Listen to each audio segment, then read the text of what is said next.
All right, everyone, let's talk.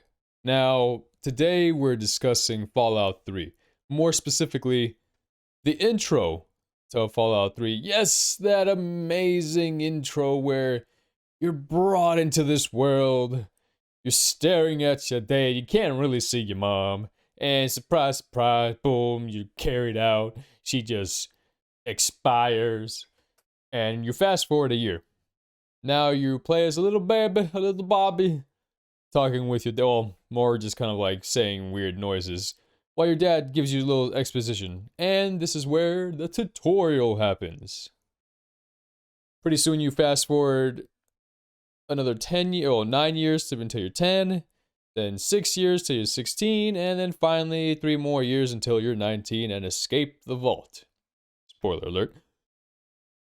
Now, the community as a whole, and maybe at first it was amazing seeing this, getting to experience what it's like to live in a vault. And you can imagine how most of our minds were just filled with all this imagination of daily vault life and the kooky things we can do up in the vault, dealing with these bullies on one hand and our best friend slash maybe love interest on the other hand, the tyrannical dictator of the Vault Overseer trying to uphold the Vault laws that have been in place for so long that no one even dared to question.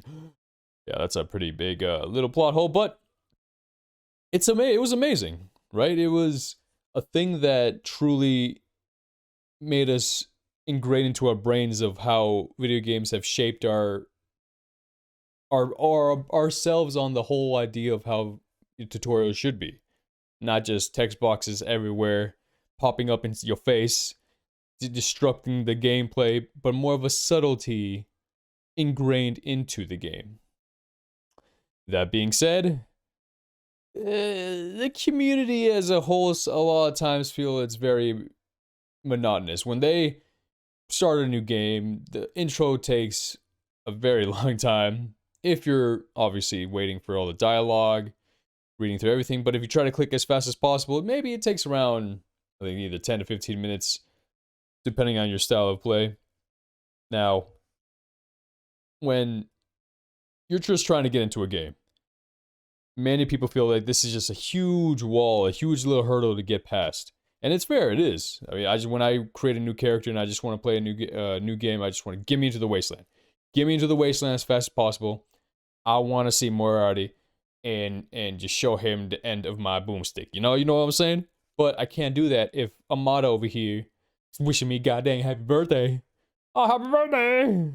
I fooled you, huh? No, you didn't. It's on my birthday. I'm not surprised. I'm sorry. But, okay. A lot of individuals feel like it just takes too long whenever you experience it once, and then surprise, surprise, you've already experienced it 1,000 times. Now, there have been mods that have helped mitigate this issue.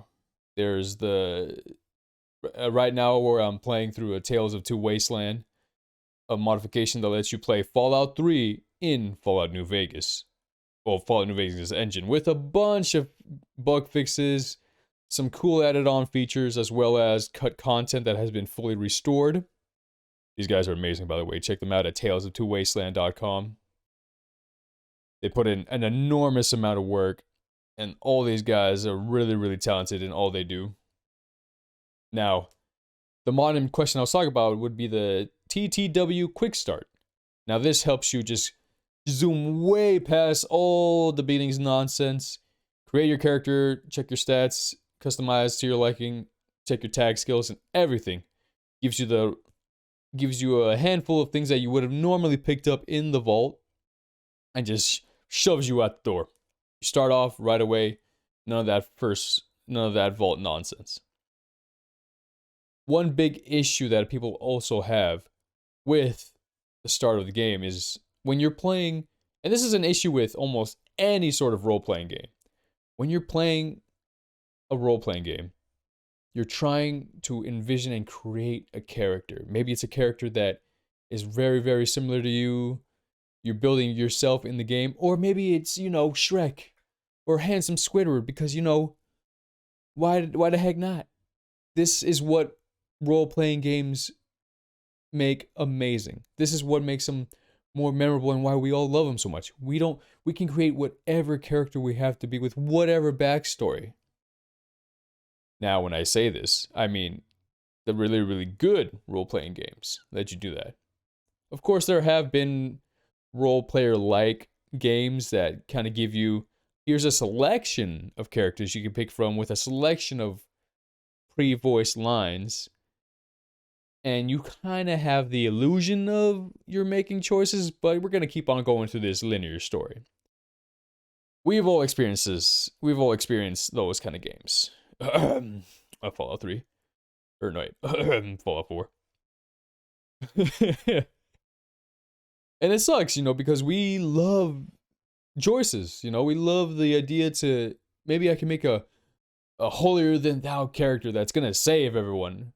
Or maybe just let me make a big stinking pile of douchebag that just cares about himself.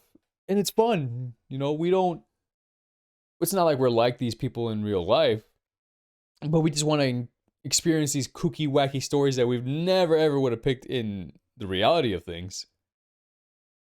What if we just make what we want to make? And the problem, again, with the start of Fallout 3's intro is that your character pretty much already has a backstory. They're born in a vault, they grew up in the vault, and then you're released into the world. That's pretty much it. Your backstory, you already have a family, you already have someone, you already know where you come from. So you can't really mess with any of those details. Otherwise, you're going to be playing the game and basically, oh yeah, I was born up in the pits, scrounging for whatever I could find, running away from the Trogs and the slavers. Oh yeah, but somehow my dad's also here. He died. He lived in a vault. We don't pay attention to that. But you see what I mean? It doesn't really work. The biggest thing that Fallout 3 does have to advantage is, yes, you may have been born in the vault, but you can definitely choose to be the good guy, the bad guy, or the I don't care guy. And let me tell you, it's really fun to play the bad guy in these types of games, especially Fallout 3, because you can be a pretty horrible person and not even realize, oh dang, I am a huge scumbag, but I kind of like it. Does that make me a bad person? Well, that's for the course to decide. Anyways, it's amazing because to me, that was kind of my first introduction to that kind of style of games. I did play more in an Oblivion, but that wouldn't be until years later.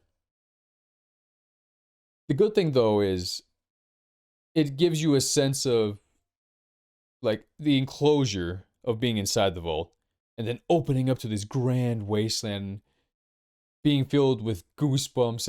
Remember the first time when you're blinded by that sun. Oh, it's so beautiful. There's good things and bad things to the intro to Fallout 3. Yes, when you just want to get into the game, it would be nice to have that option, which there are options, and it's beautiful that we have them. It has to do with modding and everything, but that's for another video entirely. We all have to realize that it's just so amazing to be able to experience this joyous intro that is Fallout 3.